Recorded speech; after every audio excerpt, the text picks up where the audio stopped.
Get more control of your canvas with smart alignment options. The canvas has several snap-to points.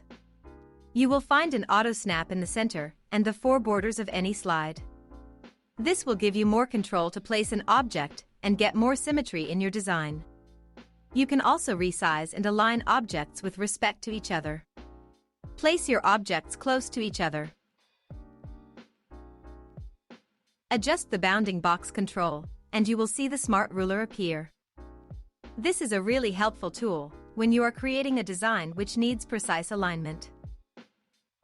You can also disable the snap to guide or smart ruler as per your preference. Simply press on the menu icon and toggle the switches off.